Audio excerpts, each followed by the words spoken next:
Some disagreement with the president on that statement. In fact, talking to economists, what they say is tariffs are the greatest at one, losing jobs in the unprotected industry, two, raising prices, especially on the goods affected by those tariffs, and three, distorting economic decisions by businesses. Here's a really recent example, the steel and aluminum tariffs, which you can see all those companies around it have said they're going to add jobs. The ones listed there said they're going to have about 2,700 jobs, and the Trade Partnership Worldwide said they'll add 26,000 jobs. Sounds good, right?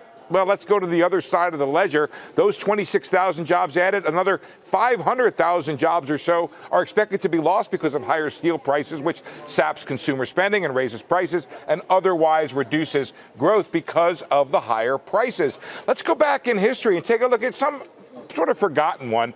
Obama's, I'm calling them flat tire tariffs. According to the American Enterprise Institute, 1,200 jobs were saved. 2,500 jobs were lost. The cost of the tariffs to the U.S. economy was $1.1 billion, and it cost almost $1 million per job saved. So note, by the way, that study is from the American Enterprise Institute, the same place that Kevin Hassett, the president's economic advisor, comes from. Sarah, when I talk to economists, they say the greatest was Muhammad Ali, not tariffs.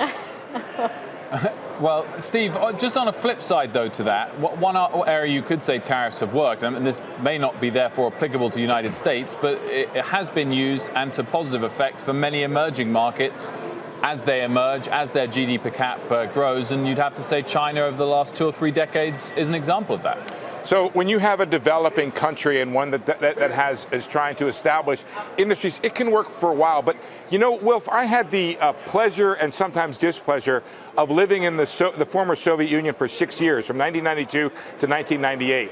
And I saw the results of protected industries. They're sclerotic, they're fat, they're anemic. I'm sort of running out of words here.